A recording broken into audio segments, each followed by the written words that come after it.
பக்கத்தில் இருக்கக்கூடிய சட்டமன்றங்களை கம்பேர் பண்ணும்போது மானாமதுரையில் சிப்காட் இருக்கு, மத்திய அரசாங்கம் கொடுத்த தொழில் பூங்கானைக்கு வந்துட்டு இருக்கு. இதை இந்த பகுதியை அமைதியாக இருக்கக்கூடிய ஒரு பகுதியை சமுதாயத்தில் இருக்கக்கூடிய சண்டை களமாக மாற்றி வைத்திருக்கிறார் கடந்த 5 வருட காலத்தில் தான். இந்த சூழ்நிலை மாறணும் கேட்டாச்சுன்னா வேலை வாய்ப்பு நிச்சயமாக மேம்பட வேண்டும். நான் பிரதம மந்திரியை 14 முறை சந்தித்திருக்கிறேன். பல்வேறு மத்திய அமைச்சர்கள் எனக்கு நேரடியாக தெரியும்.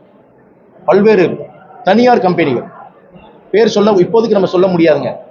தனியார் கம்பெனிகள் நமக்கு தெரியும். அந்த மாதிரி இருக்கக்கூடிய தனியார் கம்பெனிகள்ல அவங்களோட சிஓட நல்ல தொடர்பு இருக்கு. கண்டிப்பாக ஒரு முறை வாய்ப்பு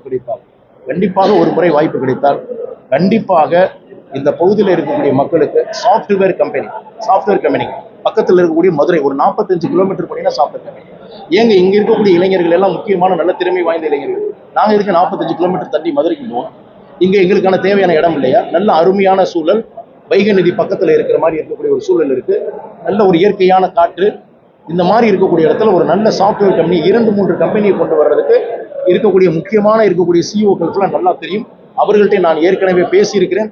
அவங்க எல்லாம் ஒரு விஷயத்தை தெளிவாக சொல்லி இருக்கிறார்கள்.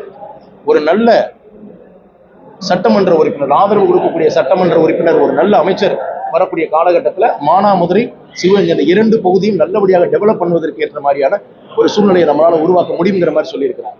அதனால கண்டிப்பாக நீங்கள் நிச்சயமாக எதிர்கொள்ளலாம்.